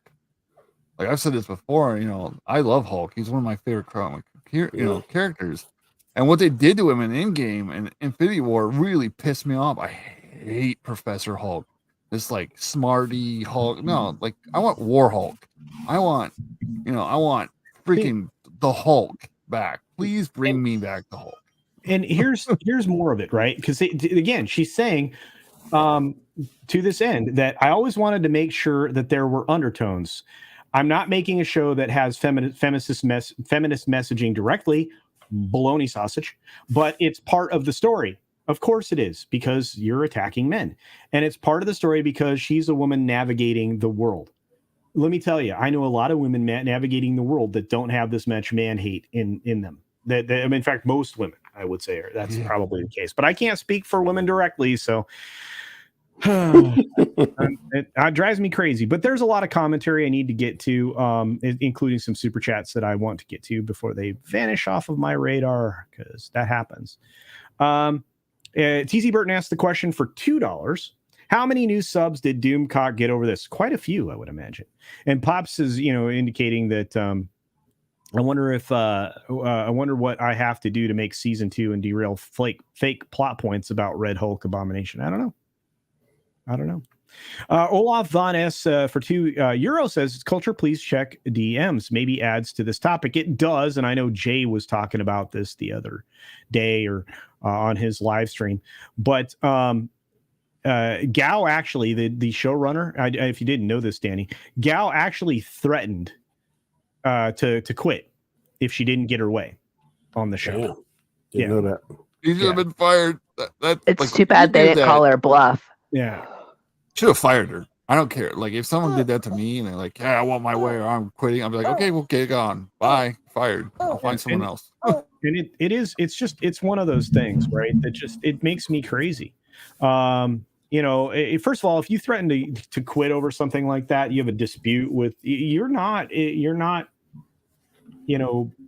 unreplaceable, right? You're not an irreplaceable cog in the wheel. Disney has shown that with, Kathleen Kennedy and Feige have shown that in their decision-making process around a lot of this stuff. They just fire directors left and right. You don't need directors. You don't need showrunners. You just need somebody who's going to listen to, what you want them to do. And that's kind of what a lot of these people are casted and not necessarily hired for these jobs. We need you to be, I think Kathleen is more due to that than Kevin Feige. I could be wrong, but I believe that Kevin Feige has restrictions put on him by Chapek that he didn't have when Iger was there. And I think that's where the quality of the MCU is kind of going down, because this Phase 4 is very lackluster. But again, Phase 4 was 100% Iger. That's the thing most people disconnect from. They're trying to point at Chapek. He had nothing to do with Phase 4. Phase 4 was green-lit under Iger, everything that we've got. How long ago were these shows? It may have been green-lit, but didn't Chapek take over in midstream? Not really. How long do you think he's been in the job? It's less than a year. I've seen stuff that's been laid down one way, and then a new leader comes in. So, we're not going to do that. We're going to do this, and this. Well, actually, if you want a clearer change of management, look at what they're doing with Zaslav over at Warner Brothers Discovery. Yeah, he is totally. It's completely everything. Yeah, and again, I mean, look at what's happening at CNN, right? I mean, all the things I said were going to happen at CNN have been happening once Zaslav took over, because John Malone, Liberty Media, is the majority shareholder there, or largest single owner, I should say, and he said we're going to bring CNN back to the center and report hard news. And so they're getting rid of, inch by inch, they're getting rid of each of those little pieces that were complete trash. Well, he's doing that across the company. You can't do it all at once. You can't, we can't create that level of instability. But you've got a lot of people that are in sad mode because Jim Acosta is now gone. You're going to see more and more of these people leaving. I mean, they fired Brian Stelter. That was probably, a moment to rejoice in. And not because he got fired, because, but because it basically, it cleaned it cleaned that position off for something else more centrist or more fact-based to happen. So it is what it is. Look, finally, I want to get to one last thing because this is something that I want to point to, and I always like to point to something positive. It's one of the things that I think is important when we do what we do. And I like like I said, I like your perspective, Danny. It's one of the things that I enjoy. I like the fact that you and I don't have to agree. I like the fact that you play devil's advocate. That's important. We have to try, in order to better understand something, we have to be able to put ourselves in the other person's shoes. And I think that's really important. A lot of people avoid that entirely, but there are good things. And one of those good things, that's not it. Oops, I don't want to get back to that. Like what? Wow, that was a terrible setup. Wow, terrible segue. Oh my goodness. Let's do this. I'm going to grab this article real fast. Kebab. I thought I had it, but I guess not. Sorry, guys. House of Dragon. It's House of the Dragon. Yeah, that's the thing I want to point at. This show is amazing. The point at which I thought it was going to drop the ball, it navigated perfectly. The minute they had the time jump, they had to change actors and actresses. Yeah, I was worried about that. You've had a shift in the person playing a role. They've navigated it beautifully. And then you have the performance of the last episode that I saw, episode 8, which I think the new episode comes tonight, right? Episode 9 drops tonight. I think is that the Green Council one? Anyway, there's only like 3 more episodes left. 9. Well, is that right? 2 episodes. Yeah, 2. This and the next one. Okay, so I think the last episode is the 23rd. If I'm not wrong. Friendly reminder not to like them too hard. Any of the characters. No. Just remind yourself that you shouldn't, and then you'll be okay for the next 2. I'm gonna be sad. Right. You have anyway, House of the Dragon Game Changer. What the big death at the end of the episode 8 means. Well, first of all, it means that a character that played the role perfectly is now lost. But the show was beautiful. Patty played that character, the series, so well. Go ahead. If Damon dies, I'm stopping. I'm boycotting. Say again? If Damon dies, I'm boycotting. Well, it's amazing. And Matt Smith's done an extraordinary job. I mean, as time has gone on, the performances of all of these people have just built on each other. I've never seen a time jump this done so many times and in a series, and it doesn't detract from the liking of the series. So I was like, damn. Yeah, the characters fit perfectly, and they're that little girl that played Renee or whatever. I was like, I really liked her. Yeah, I like her better than the grown-up version. Yeah, me too. But again, at the same time, this is as best as you could possibly do that, right? Without people actually naturally aging up. So, but obviously, with King Viserys, Paddy Considine, being eliminated from the equation here, and probably one of the most powerful performances I've seen. Let me ask you a question on that. Yeah, go ahead. Is that him sitting on that throne is what decayed his body so much? Because he kept getting injured on it. Remember, he kept getting pricked by. Well, it wasn't just that he had a disease. He had it since the beginning. He has pretty much their equivalent to like leprosy. Leprosy. Yeah, right. Yeah, it's pretty much like that. Yeah, he had a wasting disease, but the throne didn't help because it exacerbated it and caused him to lose digits and everything else. So, it is part of the story. But it was also like this. The way they did it was pretty much the story writers showing what was going on with just the pressure, what the weight of the throne really did to him. Because like before he was king, he looked pretty young. He looked, and then Yeah. there was a part in this episode that really showed it. You know, he's walking up to the throne, and he had his sister who was supposed to become, you know, she got passed over because she was female, and she looked at him, and you could tell, like, in her eyes, she saw, okay, never mind, because you know this whole show, she's like, you know, I've been passed over. It's, you know, it was wrong. It was wrong. I should have got it. And then as soon as she saw what it was doing to her brother, you saw it in her face. Just her face. This is why this show is so freaking good, because you see it in her face as she realizes, I don't want that throne anymore. He can have it. If that throne gonna make me like he look, then I would not want it either. Yes, you know. I swear, because I watched it with my brother. We've been both like, and then we watched it. And as soon as like he was sitting on the throne, we're like, oh man, they're gonna screw. He's gonna get. And then the doors open and the king walks out. I was like, and the facial expressions. I was like, oh, me and my brother at the same time, we're pretty much jumping out of a chair. We're like, yeah, get him. And he's like walking across that throne floor, and you could tell there's a whole bunch of suffering and pain. And the way the actor did it perfectly, it was just, oh god, it was powerful. And he didn't have any help. Like the whole time, I was like, somebody run up there and like help the guy. Come on. Well, I like the fact that every single time jump is added to the story, and I've really appreciated that. And again, if you read the book, it doesn't confuse you. It doesn't make you doesn't throw you out. It doesn't make the characters fit, and they reset the clock and they just move on. You know, and Damon is like he aged at all. So I'm like, how the hell is he staying so damn youthful? Well, that's one of the blessings of Targaryens, I guess. But I think it's really, really well done.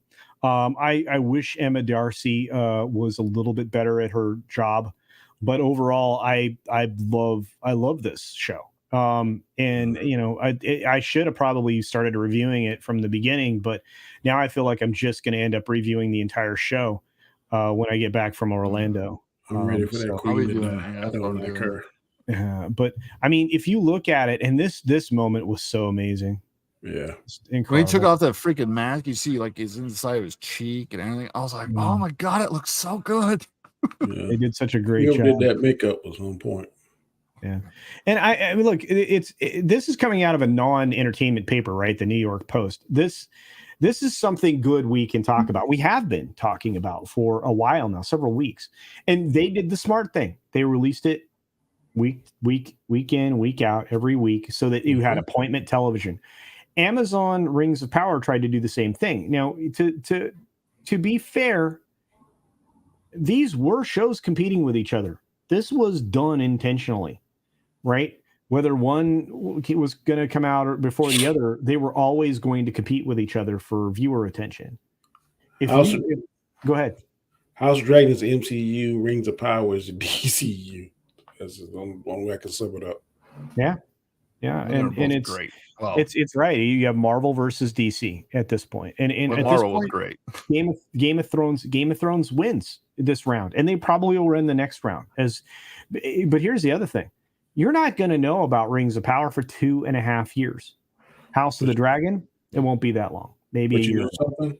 Yeah, I've never watched Game of Thrones. Never watched the first. I didn't either. I watched the first episode. But I'm hooked completely on this show. Unnecessary.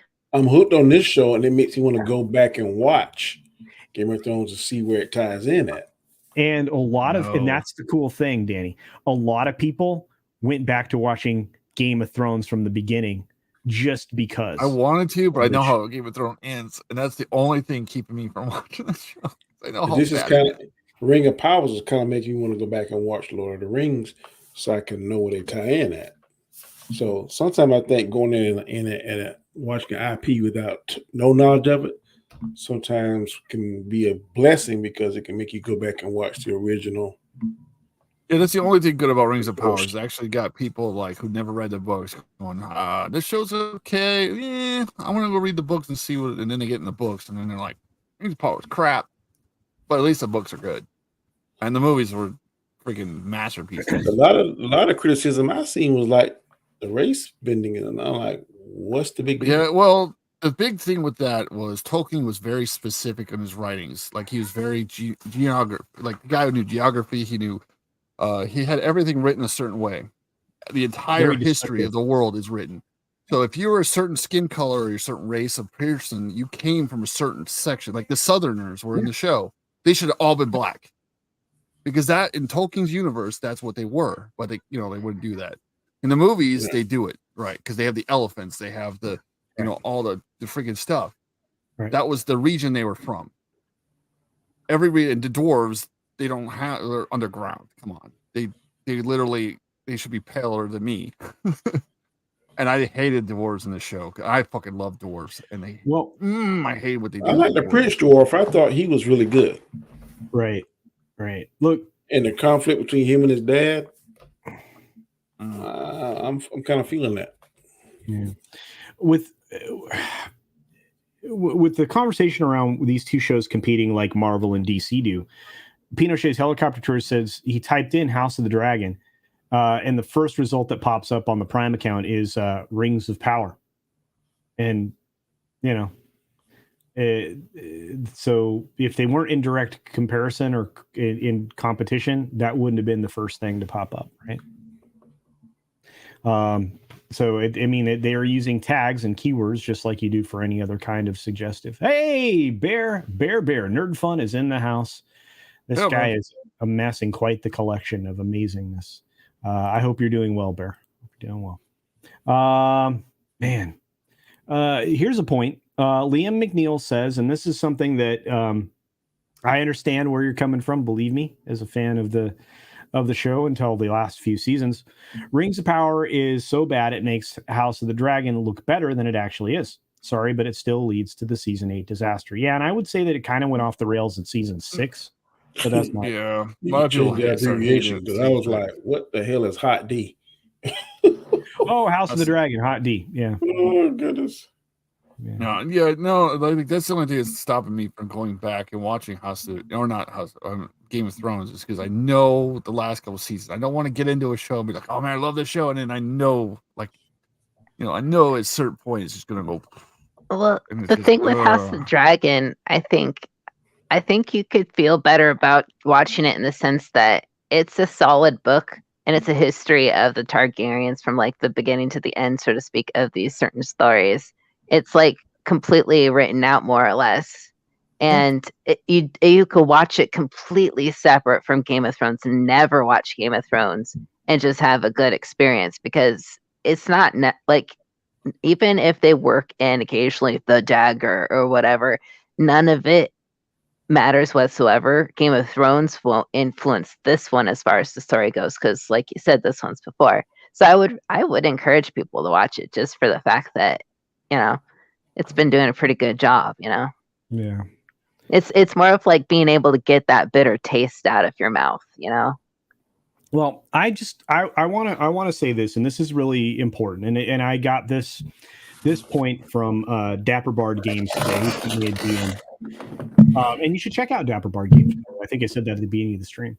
But the thing that's telling with all of these franchises, in this is across the board. It doesn't matter if it's Game of Thrones for HBO, Discovery, whatever. Doesn't matter if it's Harry Potter. Doesn't matter if it's Rings of Power. Doesn't matter if it's Black Adam. It doesn't matter what it is, right? These franchises all also rely on merchandise sales. So you're not seeing merchandise turnover for a lot of the new stuff. When it comes to this, Danny, right? When it comes to like the modern stuff that we're seeing in DC and Marvel, right? Specifically, you're not seeing that stuff, merchandise around that stuff. You're not. You're seeing the older stuff, right? I see Black Adam toys in Walmart, right. But it's House of Dragon or Ring of Power. I don't see any of that. Well, but do you see? Okay, so let's talk about Marvel DC, right? There's been a decline in the Phase 4 merchandise where that's not the things that are being marketed. No. It's the older characters from the older films. I see a lot of the He-Man stuff in there now. Yeah, exactly. He-Man, Batman. Yeah, and so old He-Man, I like the new show. Well, yeah, Well, they got 3 new He-Man shows out. 2 of them on Netflix. right. Then so one of them, the one where he shares the power, is a little bit more better, I think, than the one everybody hates. That Kevin, what was it? Kevin Smith, yeah. Smith did. Yeah, real quick though, and this is important. So in the theme parks specifically, you're like, for example, when you go to Universal, you're going to see people wearing robes. They're going to be buying wands. They're going to be consuming the products around it because it's a beloved entity that has not yet been ruined, despite their best efforts with this latest series of terrible films. Harry Potter. Yeah, magical creatures and where to ignore them. Yeah, but set that aside. Okay. So you're still seeing that kind of merch turnover, right? When you go to the Disney parks and you are there, they're not selling new Star Wars in their parks. They're selling that Baby Yoda, what I was told. They did for a while. That faded. Outside that was all about. Yeah, it was marketed to like cute kids and moms. Yeah, outside of right, Baby Yoda, right, with Mandalorian, and maybe Gina Carano stuff, and maybe a few other things. They really weren't selling the new stuff. When they moved off of that with Star Wars, and when Galaxy's Edge actually launched with none of the original characters and anything, they're not selling any of that new stuff. Almost no consumption whatsoever. In fact, if you go into the merchandise stores, which are everywhere in theme parks, of course, you're seeing this, and this is important because again, this is from Dapper Bar. Dapper Bar was just there doing some video work. And says you see Mando stuff like you were mentioning, Danny, but you don't see any new trilogy stuff. I wear ass of t-shirts, and I don't see any Star Wars t-shirts other than Grogu, and I don't want to wear that. And I see some Mandalorian, but like you said, the Darth Vader, Darth Maul, Luke Skywalker, Chewbacca, you don't see any of that. And I actively look wherever I go that sells t-shirts, but the hottest thing that's selling is Mandalorian and baby Grogu, whatever you call it. Yeah, Yoda. Yeah, you say Baby Yoda, it's easier. But yeah. No, I feel you. And that's actually what Dapper was saying there, is that's it. Because everything else that's selling is the old stuff. You know, and when you ask a kid what the name of Boba Fett's ship is, our grandson knew. We went in there. I had this on because he asked me, and I bought him the ship. He said, "Why isn't this?" It had like Boba Fett Starship, Starfire, or whatever it was. I was like, he said, "Isn't this ship named Slave One?" I said, "Yes, it is." Why is it on there? I said, "Well, son, we live in a different world now." But that was one of the best stories that you ever told. Like, because I loved every moment of that. And that's why I like it when you get to hang out here. Because, I mean, you have a wonderful perspective. And being a grandfather, I'm sure, you're trying to introduce your grandson to all this amazing material. Grandson is so much Star Wars now that I'm like, stop asking me these questions. He asked me, I guarantee you, 10 or 12 nonstop questions about Star Wars. And at first, I loved it. But after like day 30, I'm like, okay, you know the answer to these questions. So why are you asking me? But he is all Star Wars now. That's all he watches. Give him the books. Give him the extended universe books. The extended universe is great. Latino Slants here. What's up, my friend? Good to see you. Oral Mango, is Drunk 3PO would say. Oral Mango. Yeah, Boba Fett Starship. Oh, can't believe that. Let's see. Look, we've had incredible conversations around all of this stuff. And I'm just going to reiterate one last time. If your merchandise doesn't have an appeal, it doesn't sell, it's a primary indicator of the popularity of something. It just is. If those toys sit on the pegs, so that's like you guys all know Jeff from World Class, right? He does those toy videos every once in a while. It shows all the Rose Ticos sitting on a peg, or all of the Rey Skywalkers sitting on a peg, or any of this other stuff. Nobody's buying those toys. There was a video that came out at some point in time, and maybe he had it over there, WCBS, I'm not sure, but where they were shredding the excess toys, like putting it in a plastic shredder, because they weren't selling them. I go in there to try to get clues on what the movie's going to be like. That's when I watched Black Adam, and it said the inner gang. And if you go back and research, the inner gang is closely related to Apocalypse. So I'm like, are we gonna see some dark side in this shit or something? So that's why I go in there for to get clues. That would make a lot of sense, right? Since they're really not, because I mean, it also makes sense in the context of Dwayne Johnson's recent conversations about the Snyderverse, right? So, because he did an interview, I want to say yesterday on Variety. Yeah. He's talking about crossing over MCU and DCU. Yeah. Whew, I hope he can have enough power to do that. Yeah, we'll have to see. We'll have to see. Good MCU. Yeah, and this is a true story from Morb. There is no Rings of Power merchandise at all. That's right. I don't think they can.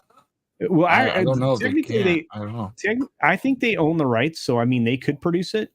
I don't know if they own the merchandise rights. Let me put it this way. Well, they can license their own creations and the things that they're covering, but they can't. They can't call it Lord of the Rings, I don't think. But it's a licenseship game, right? The licensure. So the industry, the toy industry was so skeptical, and the clothing industry was so skeptical about this that they didn't even bother to acquire the licensing in order to produce it. That actually gives you some market indications, because that's the stuff I look at, obviously.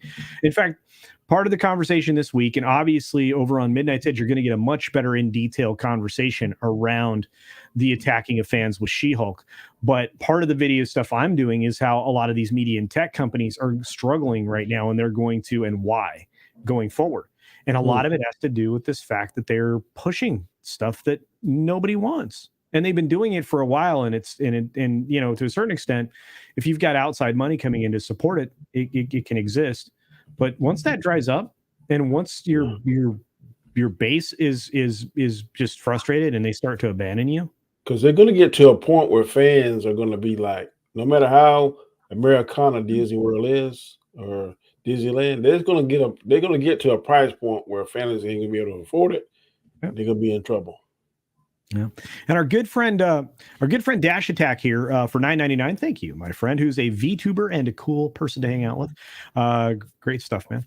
Says reason new stuff doesn't sell is because Star Wars has no consistent direction. Very true. Mando seemed like it had a plan. It did, and then rewrites in Boba Fett showed that they haven't learned from the sequels. Well, all of that was a forced issue because of the firing of Gina Carano and the direction that all of that was headed in. I mean, let's just be fair and honest. That's why. I can tell you this, Dash Attack. I am a collector of Invicta watches. And if you go on there and look for Star Wars, the only ones they really have is Darth Vader and Boba Fett. Yeah. Boba Fett's one of the most adored characters. Yeah, you know, and so is Darth Vader. Darth Vader is 50% of Star Wars. Mm-hmm. I'm sorry, he just is, especially in the amount of popularity. But I think Darth Maul might be close behind him too. Yeah, and this is a good question, and I think to some extent will be true. Pinochet's helicopter tours. I think that the studios are going to try to use government to go after critical creators. I don't know how successful they'll be, and I think that sets up the government to be subject to a lot of lawsuits, because the government is not supposed to get involved in any portrayal of anybody's ability to express themselves. Wow. And they've been doing that an awful lot. They're starting to be called on the table, and that would further exacerbate that problem as far as enumerated powers. Anyway, somebody might have a different idea of that, but I didn't know that. That person said Ripper has more merch than Rings of Power. Ripper's got great merch, man. In fact, and that's one of the cool things about the independent sphere, right? Because I mean, Uncle Ethan, right? EBS, he's got merch, Cyberfrog merch, all kinds of stuff you can buy. Obviously, Eric July has merch, all kinds of stuff you can buy. I bought it all. I'm just waiting for my box to show up. And Geeks and Gamers got a lot of merch too. Yeah, Geeks and Gamers got merch. I mean, you're talking about merch and consumption of merch from just creators that have 50, 60,000, 100,000, 200, 300,000 subscribers or people that participate in it. Shouldn't you see just a wave of merch of this other stuff? You notice that I'm not wearing my Star Wars hat anymore. 9 times out of 10, you'll catch me wearing the Rebellion hat, right? Because it sits right here on my desk. And I've got, and I've got, of course, an RK Outpost hat. I've got some Geeks and Gamers hats. I've got Nerdrotic hat with the new trucker cap with the new design that was. I gotta get me this thing. It's amazing, right? But I mean, there's a reason for that, right? There's a reason for all of that. And it's because it's the stuff that we're into. And I mean, it's like you normally would see me wearing that kind of gear. I'm even choosing my clothes based on where it's manufactured now. And I encourage more people to do that. Nerd. I'm cheap, so I guess things from Walmart. Yeah. Well, on that note, we need to start wrapping up, winding down. I've got videos to make. We've got, don't forget to check me out on Lorena Creel's stream tonight for the Welcome to Florida stream. It's going to be great. I don't believe we're having a late night culture stream, but make sure that you have your bell notification turned on. I do know this. We're going to have a member stream this coming week. I tried to do it this week, ran out of time. We'll get it done next week. So you'll get your second one for the month if you're a member. It's a bonus one, so it'll be a good time. Anybody here have anything to promote? Raise your hand. I'll pop you in this top square here. No. Buy my book. Buy my book. There you go. Buy my book. It's that simple. Super Mario Brothers sweatshirt and all with Minisphere on your lap. I think that'll sell you a couple books, my friend. Of course, we've got AFK Bard. I hope you and Ian start doing stuff again. Come on, AFK. I know. I need a computer. I'll get it. I will. One day soon. It'll be a surprise. So, fingers crossed. Yeah. Good show. Yeah. Of course, last but not least, in fact, our special guest, and I really wish I could see him more often, is Danny from Comic Chat. Anything you want to promote, my friend? How y'all doing? Thank you for the invite, Culture. I always appreciate it. I try to jump on whenever I'm not busy. Tonight at 8:00 p.m. Eastern Standard Time, please catch the final episode of She-Hulk Roundtable. And me and several other guests on there discussing that. Usually give it a grade, usually give our overall thoughts, our likes and dislikes. So please check that out. Then 2 hours later on 10:00 p.m. Eastern Standard Time, you can find me on Storm's Live with Robert Storm, Guy Scar, Adam, Brittany. So we try to bring a little bit of different flavor, different opinions, facts, and all that kind of good stuff. Then Monday nights, I do my show every Monday night, 9 p.m. Eastern Standard Time. It's called A Chaotic Conversation. I do all different kind of stuff. So if you're not doing anything, please try and catch us out. Please try and tune in, subscribe to the Chaos Central, where it's me, Anzo, and Chris Knight. We try to collectively build that show up, build that channel up. I think we're probably close to 200 now. We're trying to build it up collectively. We do our own things and then join together. But as always, thank you, Culture. I appreciate it. Thank you. Bard, thank you. Appreciate streaming with you. The other cat, I'm sorry I don't know your name, but I heard that you are a devil dog. I'm a devil dog as well, so I know that means hello, bro. right there. Yeah, it's nice to have you on stream, man. Yeah, and this is the thing. I love it. We want all points of view, and I love the devil's advocacy that you do, Danny. And it's important. It's relevant to the conversation. I think not enough people are willing to look at the other side of the equation and argue from that perspective. So I appreciate it. Oh yeah. I do. It's fun. That's what nerds used to do all the time. You'd sit in a bar, right? And if you weren't talking about sports, you were talking about all the geek stuff. Yeah, I'm going to go watch some sports now books. I'm in 3 fantasy leagues. Oh yeah, you better get your numbers. That's for sure. And for all of you out there, folks, you can definitely check out all of these people, and obviously Makini and Wes, who left us. You get check out Wes with Whatever Cast. You can check out Makini Draws on YouTube. The show's about to go live, I think, so go over there and give him a little bit of love and support. The 6 Minute Daily is coming up next on this channel. If I don't decide to do a Sunday late night culture stream, we'll see about that. And gosh, we got a ton of videos coming this week. I can't wait. And do check out Midnight's Edge video that's going to be coming out on kind of wrapping up the culmination of She-Hulk. So do go check that out over there.